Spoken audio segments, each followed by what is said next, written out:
Hello, welcome. Hello. So I'm Desiree Aragon Nielsen. I'm Andrea Don. Laura Carone.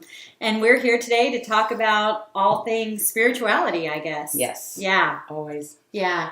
We've invited Laura into the conversation because we met her at a meetup in the Magical Mystery House a few weeks ago. And Laura began talking about some topics related to near-death experiences and the new earth that were really interesting to us. Mm-hmm. And we felt as if we wanted to have more dialogue. And since we're doing these recordings, we felt like why not have that conversation on camera? Yes, let's share. Fun. Yeah.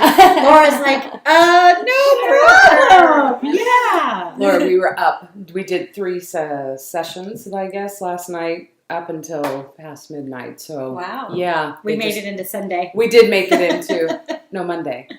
Oh, Monday. Is today Monday? Yeah, today's Monday. It's the Magical Mystery. I know. So we're just going to continue this and keep uploading and uploading. I have to upload the 3. I was too tired to do it last night. So, yeah. So you're just continuing on this spirit high. It's amazing right now. The energy's amazing. So just breathe it in and receive. Yeah.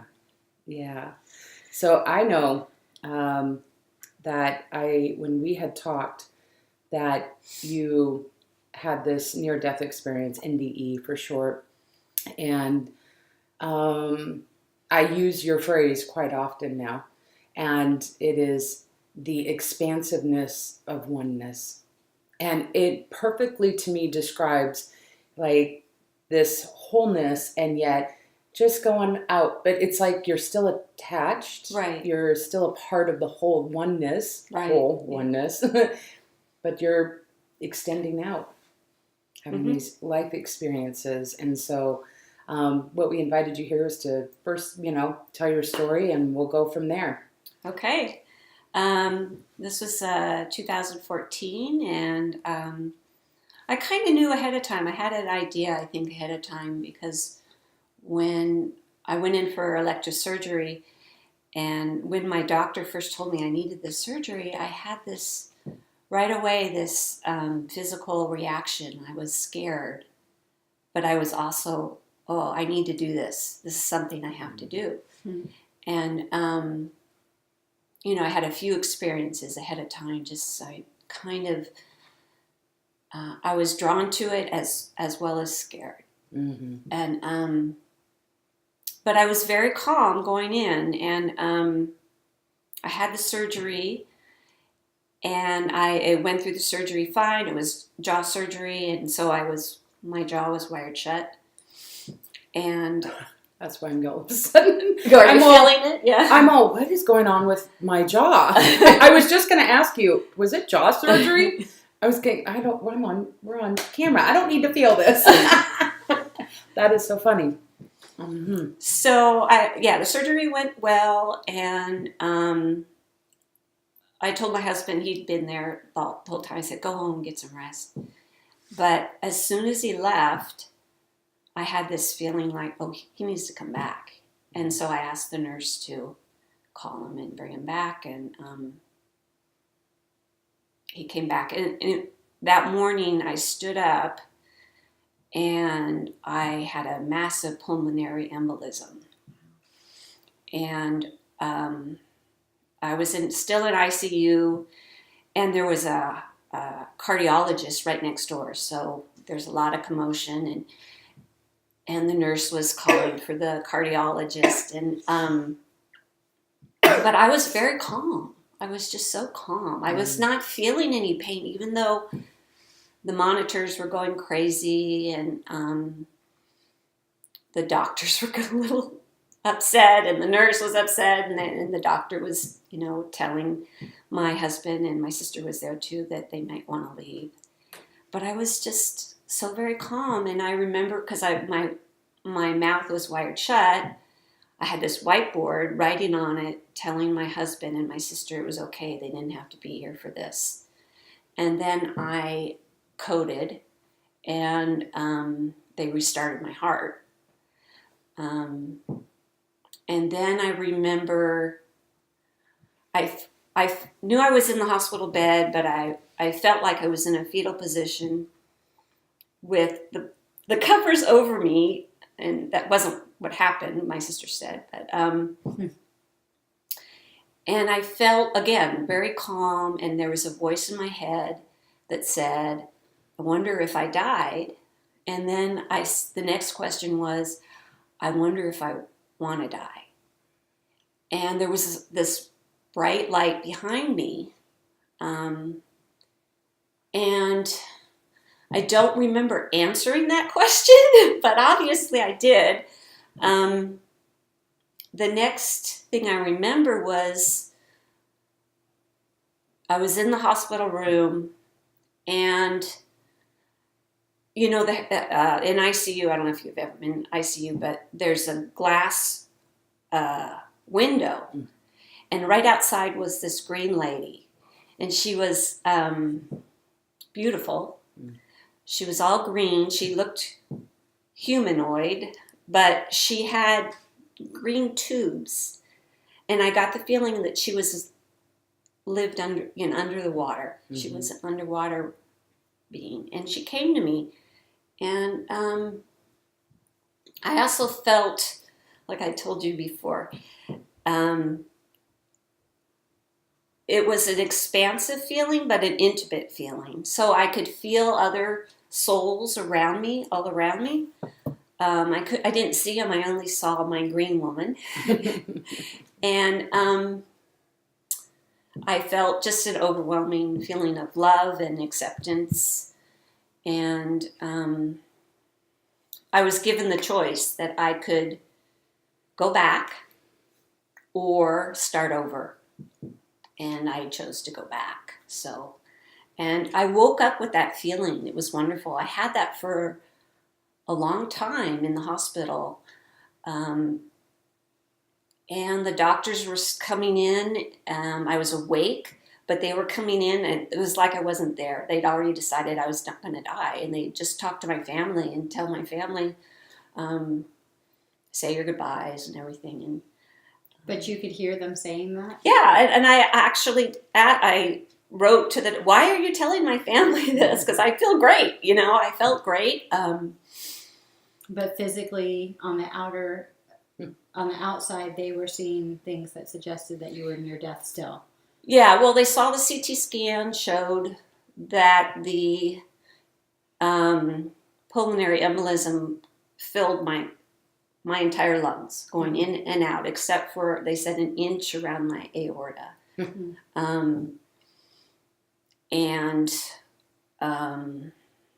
didn't expect me to live.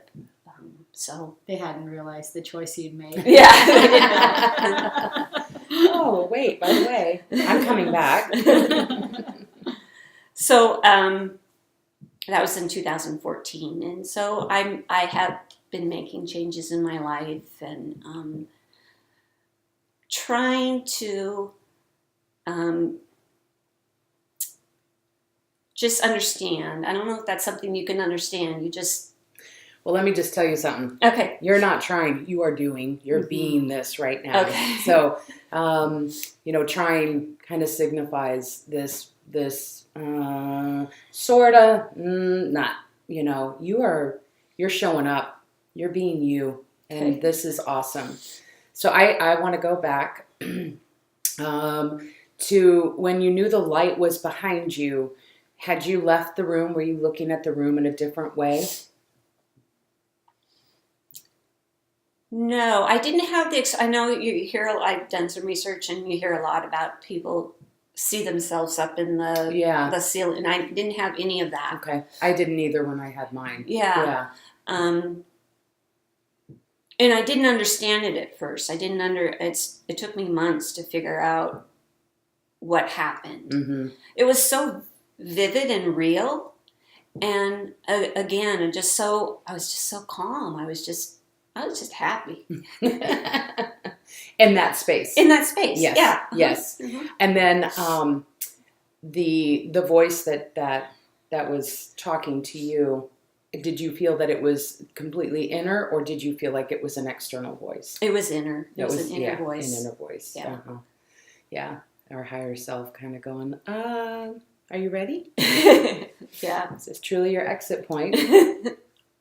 And then I had one other question. The experience, let's go back to the expansive oneness that you felt. Because I know that the way that you described it to me, when you were describing it to me before, you went back there. So really, if you could step back into what that felt like and give us a little bit more, it is almost the most impossible thing to describe yeah. Because of how euphoric you feel. Yeah. Yeah.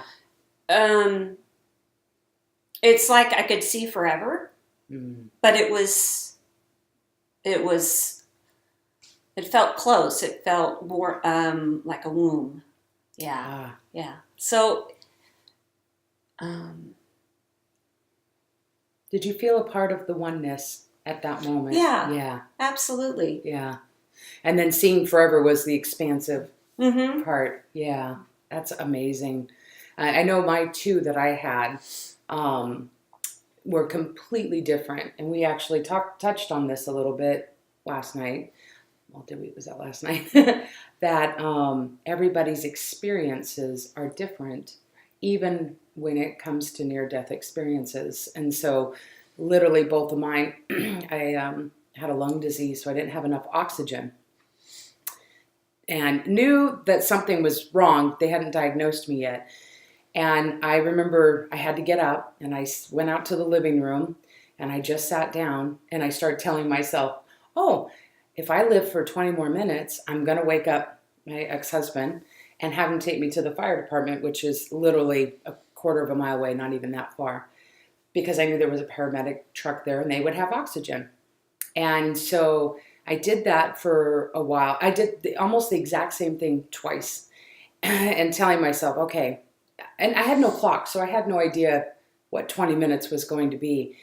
And I can remember closing my eyes and saying, I know I don't have enough, and really thinking about the girls, my three girls at the time. It was like they were, I think when it started, they were 14, 13, and 12.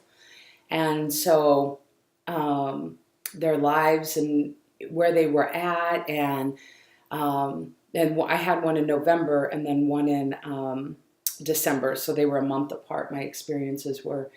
And I can remember leaving my body because I literally had no oxygen, and so it shut down. So I remember going, okay, just let it rest completely and I'll go. And so I remember leaving, and the very first time I remember being surrounded by spirit, and I, of course, I'm up there chit-chatting, and this was before I remembered my gifts.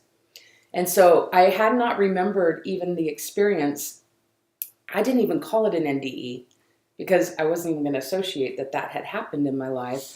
And so I just remember talking to them and feeling this blissful feeling. And I knew, though, I wasn't going to go. I literally knew that I had to leave my body so I could wake up the next day and continue on for another month. Actually, I went 2 months before I still was diagnosed and got oxygen. And I will fast forward to January. It was the beginning of January.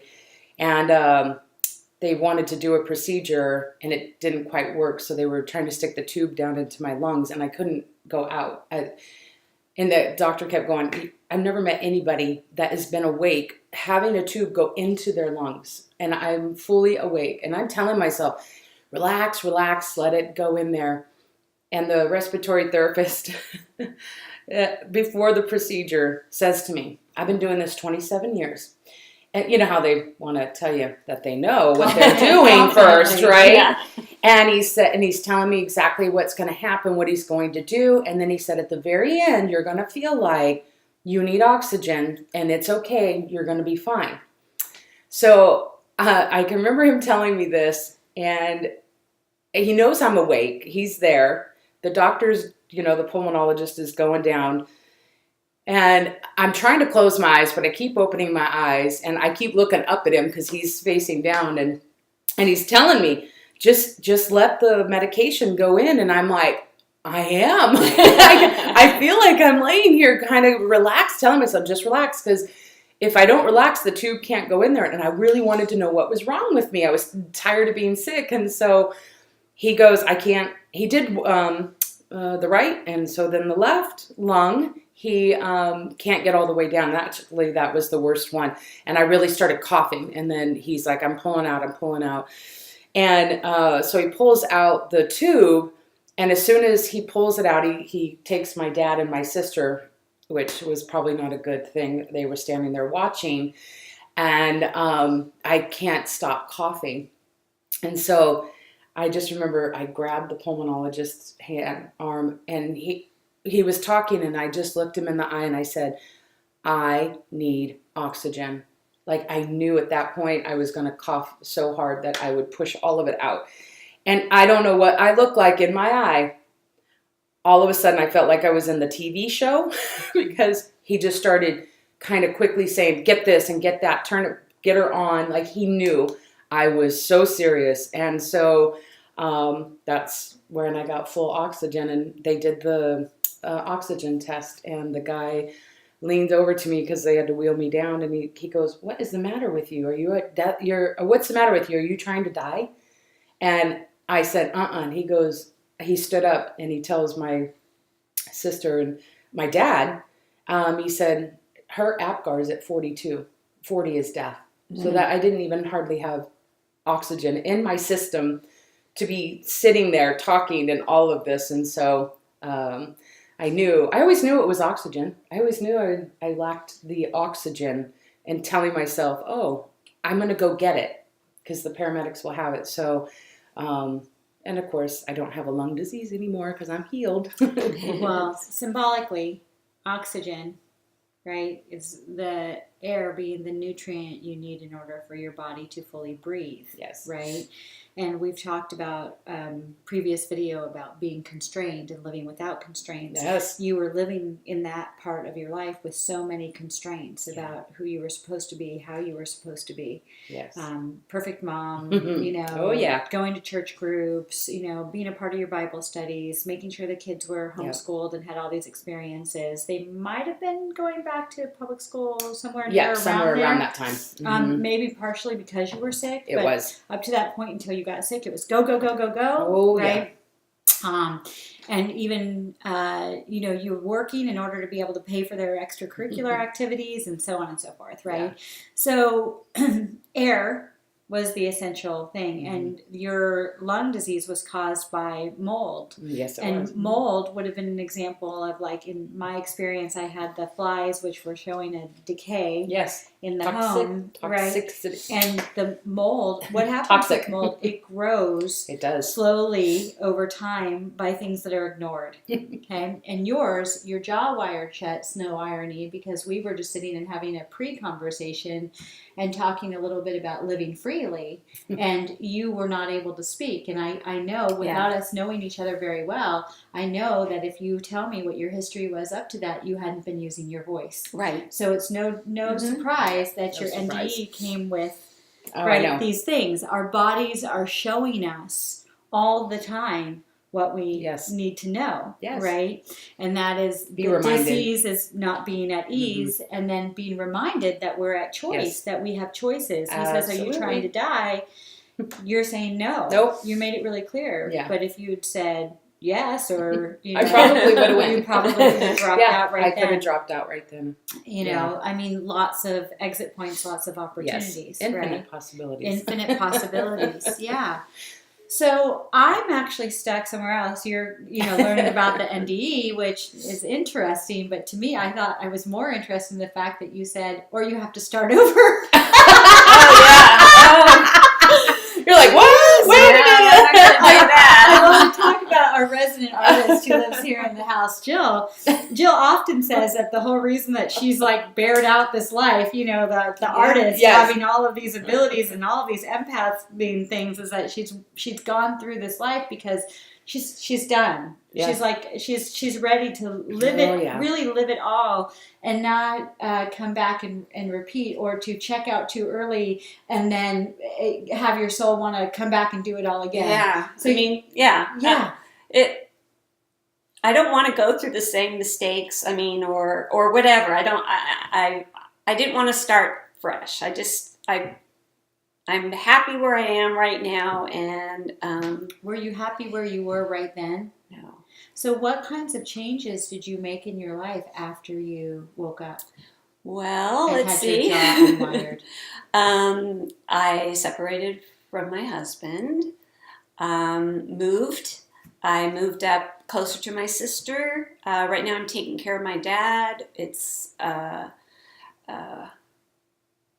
I'm in transition. I'm still making changes. I still need to make more changes. But I left a marriage that was not good for either one of us. Do you think you didn't have a voice in that marriage? No, I didn't. And I had an abusive childhood as well, where I was not allowed to use my voice either. It may not have been a reflection of your spouse as much as the habits that you brought into the relationship. Yes, I'm sure that's part of it. And then after a long time in a relationship, it's hard to get out of those habits that you formed together. Absolutely, yeah. It was I think it's going to be good for both myself and my ex-husband. Mm-hmm. And we're still friends, and so we're going to both just have a broader future. I don't know how to live more expansively. Yeah, exactly. Yeah. So you use words sometimes, like the word you just used was need, right? And that puts a lot of pressure. Yes, it does. It puts a lot of pressure. Many of us feel like we're supposed to have a purpose or a passion or things that we need to do or goals we have to accomplish. And again, our little pre-conversation, I was talking to you about, what if that's not the case? Many times Andrea has talked about how we're here solely for the purpose of having experiences. That's it. But not to be so purposeful. Mm-hmm. How do you feel about that idea? And then I'd love to hear your thoughts as she reflects on this. Well, that's something that's hard for me, because I, especially growing up in the relationship I had with my mother, who, we were always, I don't know how to describe it. Yeah, you were about to say you were always told. Always told what?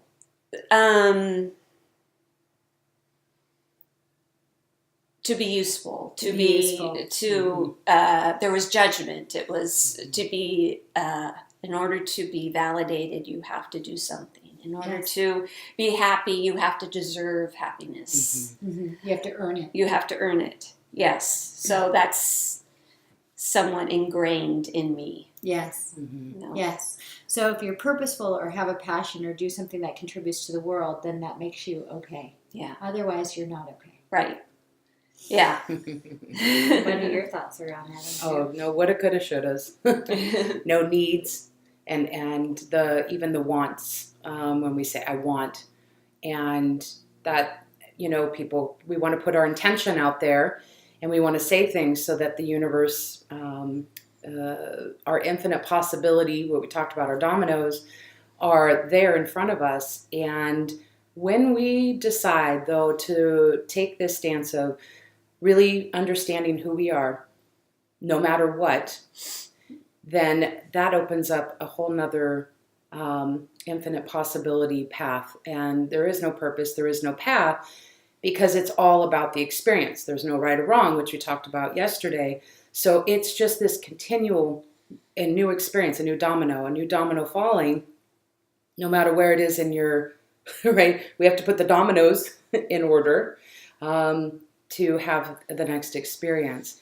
And so if we in any way are saying to ourselves, I should have done that, I could have done that, or I need to do this, that is the judgment that we're putting on ourselves, that we haven't done enough, that we're not on the right path. And so once no matter what it looks like, that's what, losing the corporate job, that's what I was telling myself. I'm losing this. I'm losing the 401k. I'm losing the vacations. I'm losing health insurance.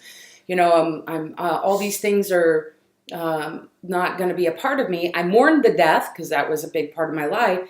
And I was at that place where I'd already said, I want to know who I am no matter what. So opening that up, part of losing the job, it wasn't losing. It was me going, ooh, more infinite possibilities down this way. I'm going. So it was that duality of my ego edging God out of this other infinite possibility path. And so I chose it. And boy, right off the get-go, I got laid off. I had a last day, which was on a Friday, and on Sunday, I'm already, traveling. I literally left the state. And that was the start of boy, talk about a magical, exciting journey that I've had and all these experiences. And you went to Europe. Yep. You went to, let's see, you were in Brazil, you were in India, you were in Italy, Croatia, yeah. I've been all over the United States. Yes, travel that you had not done. Nope. And up to that point in Yes. your life. Yes. The most you had done was lots of camping trips with the family. Yes. Which was fun too. It was. Just a totally different stage of your life. Yeah. Yes. Yeah. So good things are going to come. That's right. They are here now. They are. They're here. They are here us, now. Right? Claim it. But not because we do anything to earn them. No. And not because we need them. Simply because they're a part of our being. Yes. Yeah. I have a question for you. Since the little research I've done on near-death experiences, it seems like if you've had one, most people have more than one. Do you know why? I mean, that's an interesting question. As when you were asking the question, they were showing me that my concussions were also kind of those same experiences. And she's had like 10 concussions. 11. Wow. 11. Yeah. Yeah, from the age of 5 until 18. So there is some kind of correlation that opening up, this picture behind us, we talked a little bit about it last night, was the gateway and the pituitary pineal gland, all of those opening up. So when it's easier because you're familiar with it. So I feel that your gateway is already open into going there. Now, you don't have to have an NDE though. It's open. It's open to everybody. Mm-hmm. So nobody has to go and put themselves in a concussion or NDE experience. Don't have to have the concussions, but those are my experiences. So I feel my sister and I were talking about it one time, and I told her, I said, now that I really think about each one, as my concussions were happening strategically throughout my life, that I was almost being reminded. So it was like going into a complete altered state. I mean, you jar your brain, you're out of it.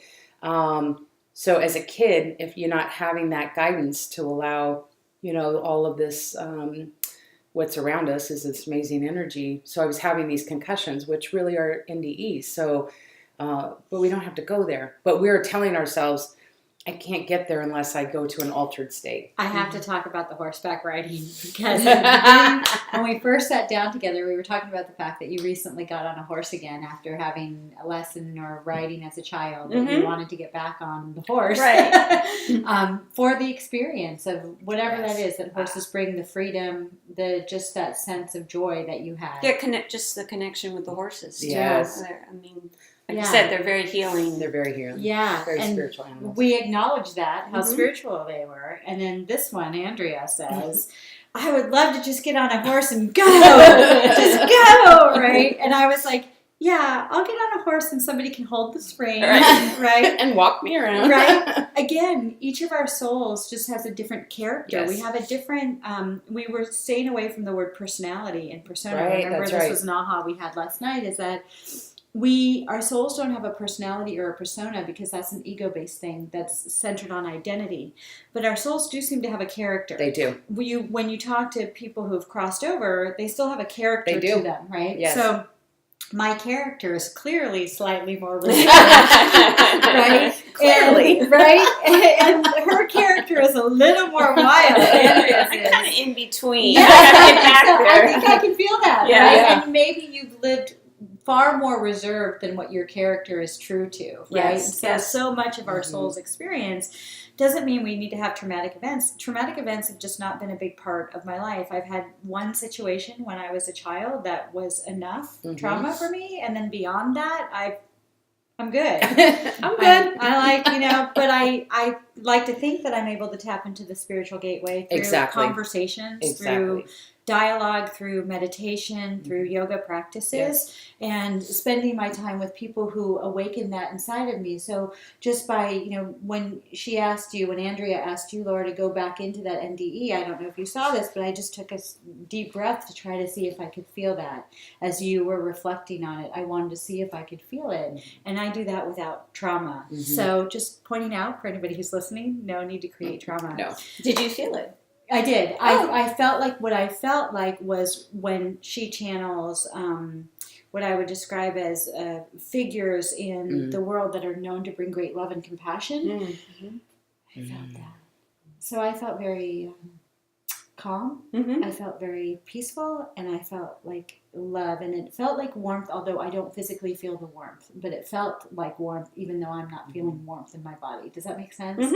Like I didn't overheat, but I felt cradled. Yeah. I felt cradled. That's a good word. We've been recording for a while. Yes, I think we need to pause this, and we'll do. continue the conversation in another video. We hope you had an opportunity to get ready this morning to get out of the house, Yes. or if on you're your drive, headed to bed. We hope we've bored you into a good sleep.